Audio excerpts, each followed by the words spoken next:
ito dahil di raw naglabas ng ID ang bus driver. Sa pulding sa isa pang video sa loob ng bus, ang panghahatak ng SUV driver sa wiper ng bus. Inagsisipari ng SUV driver at ng kasama niyang lalaki ang bus. Pinagpapaliwanag na ng Land Transportation Office ang mga driver at may-ari ng SUV at bus na sangkot sa road rage.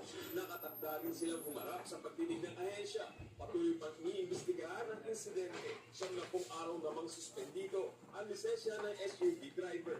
Nagbabalita mula sa Frontline, Gary De Leon, News 5. Nasa ba kahigit 90,000 pesos sa halaga ng iniinalang shabu mula sa isang mangingisda sa Davao City.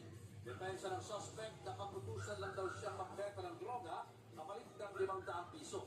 Kaya sa Frontline sa balita, si Bril Montalvo ng News 5 Mindanao.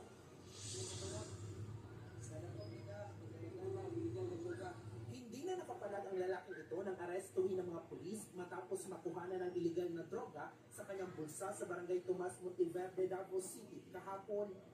Huli sa bypass ang suspect na si Marvin Enriquez, 23 anyos na mangingisda. Nakuha sa kanya ang 2 sachet na hinihinalang shabu na nagkakahalaga ng higit 90,000 pesos. Isang baril at mga bala nito, marked money at ilang personal na gamit. I-check pa natin ma'am, no? Kasi yung mga subject naman natin, kasi ito ma'am isang high value individual sa record natin dito sa Davao City Police Office. So, hindi siya basta-basta. So, may mga numbers or figure amount na if yung mga ma-distribute na, ma-distribute niya sa mga inosenteng mga civilians ma'am. Galing umano sa Cotabato City ang mga illegal na droga.